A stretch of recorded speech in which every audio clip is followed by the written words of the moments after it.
having a wonderful beginning of summer. This is one of my favorite times of year.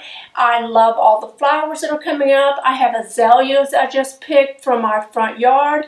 I have a magnolia blossom. Look at that gorgeous, huge magnolia blossom.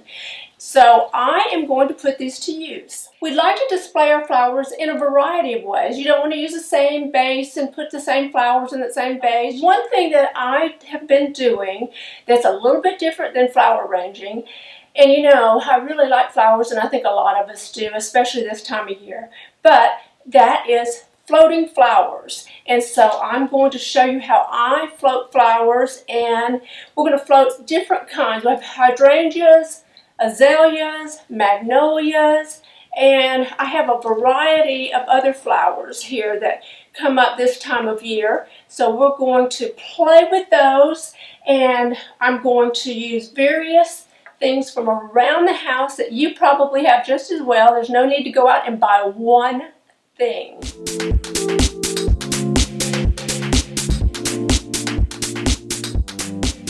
I cut this magnolia just a little while ago, and I've kept a wet paper towel on the stem because you want to keep these as moist and last as long as possible.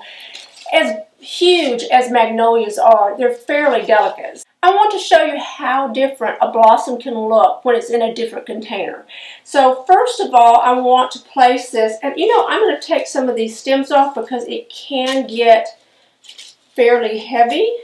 So we'll take the magnolia leaves off, and I'm going to cut the stem as well. Let's cut that off a little bit because we want just the blossom in the water. And what I have here is this Asian, it's maybe a planter, it's just a container basically. And you have to have the water up very high to be able to see the magnolia. So we're going to float that magnolia just like that, and you can see how beautiful it is. And I will take pictures of it and put it close. And then I'm also going to try floating it in this plain clear bowl. Now look at that. That almost looks like a lotus. It's just absolutely beautiful. And the problem with using a pottery container is that you cannot see through it and see the beauty of the flower as much. But if you put the container low on a low table, or even if you have a huge container and you put it on the floor, then you can put your flowers, and as people walk by or as you walk by, and enjoy it yourself. So let's get all these magnolia leaves out of the way. And I'm going to keep those because I may use them to display around a centerpiece or something. I don't ever let anything go to waste because I can always find a creative way to use it. Now, a lot of Southerners would want you to believe that floating flowers in your home is a uniquely Southern idea, but it's not the case. But you will see a lot of gardenias floated because you want that wonderful sweet scent throughout your house. But I have been to India and I've seen enormous urns of marigold blossoms. In Hawaii, you will see hibiscus floated in hotel lobbies. And then Singapore had a really simple idea of floating rose petals. Just a lovely idea, and every time I walk by any floating flowers, I always snap a picture because I think it's such a romantic idea. Like the rose petals floating in Singapore, let's float some azaleas.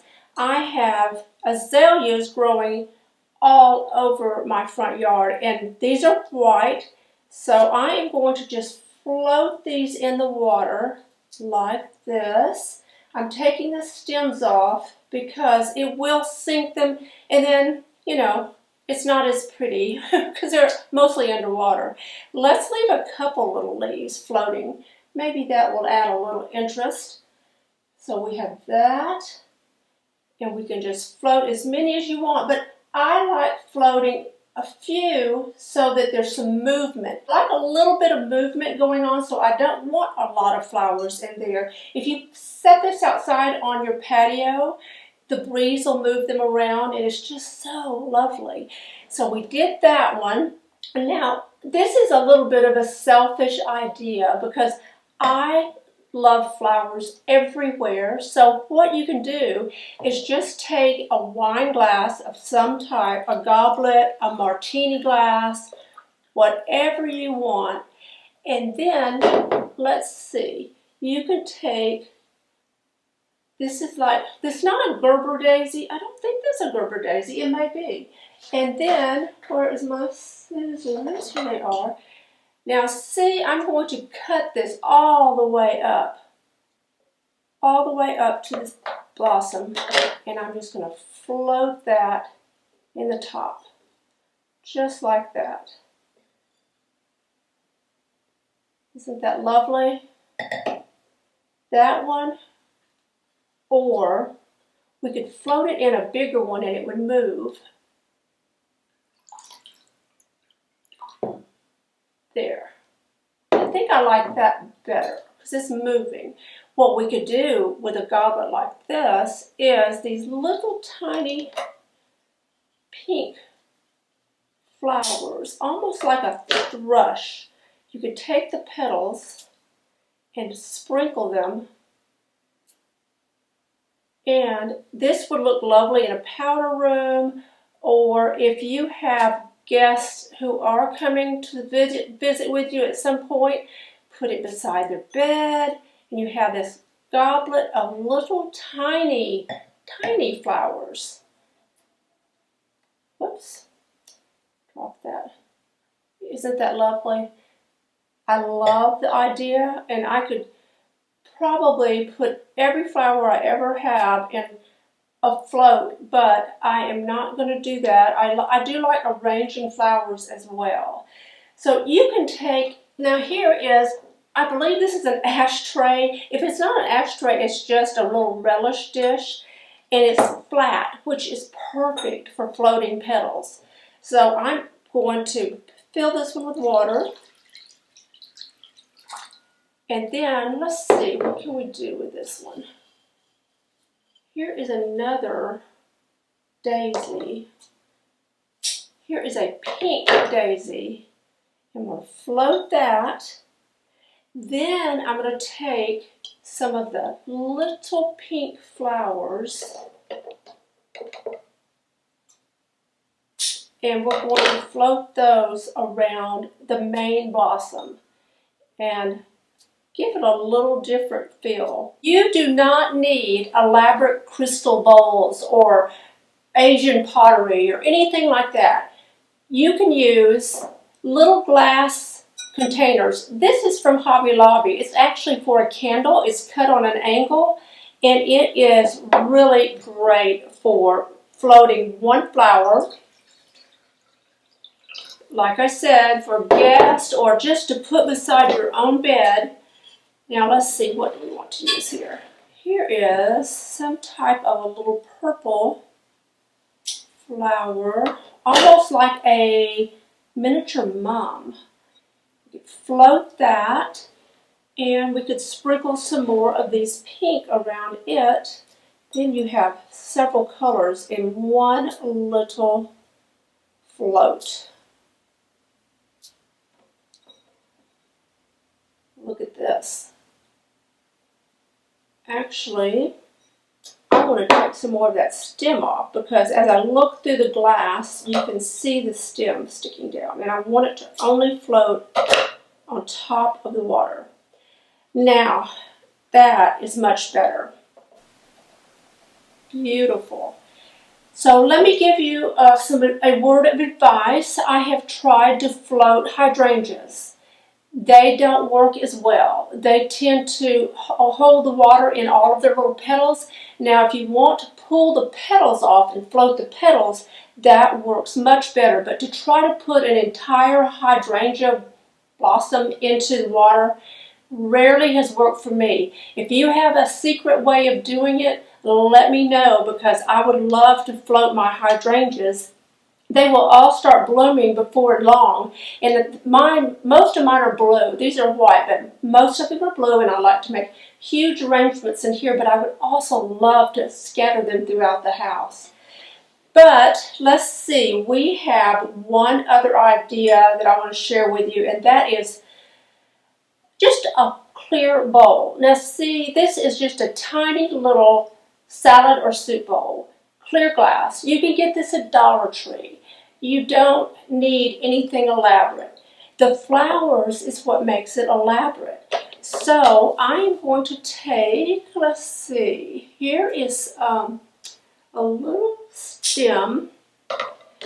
Put some water in this.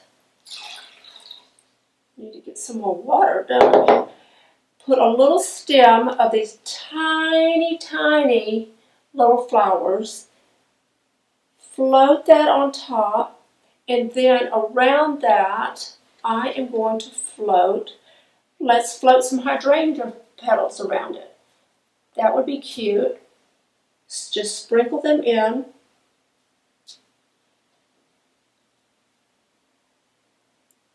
And see, you can float small amounts of hydrangea flowers, but you can't use the entire blossom. I have not had any luck with that. So what you're making is almost like a little still life of flowers that's floating on top of the water. And it's one of those ideas that you may not think of every spring, but when you do think of it, try it. And then when your friends come over, they're going to think you're so ingenious. Now I have another special secret I'll share with you. You can use essential oils. Now I have magnolia essential oil, so I can add magnolia scent to my magnolia, because magnolias have a scent, but it's not so pungent. But if you put a little bit of essential oil in there, it is so incredible. And it will, 1 or 2 drops will fill an entire room with the scent. These essential oils are all floral scented, and they are distributed by Good Essential, and their website is goodessential.com. And I have the Garden Paradise Essential, and they're all jasmine, magnolia, honeysuckle, lilac, and gardenia. And there's another one, it's Spa, which is not any particular flower, but maybe like a bouquet of flowers. And so you can put a drop or 2 in any one of these bowls, and you set it in a room, and it'll fill the room with a lovely floral scent. If you don't want to use essential oils because you don't like too much of a scent in your home, just enjoy the beauty of the flowers in the water. So all you need is a flower and some water. You're ready. And the house is going to be beautiful, and every time you walk by it, you're going to feel special. This is a fun idea to share with your friends, and share this video with your friends too. And if you're not a subscriber, tap the subscribe button and follow me on Instagram. Bye!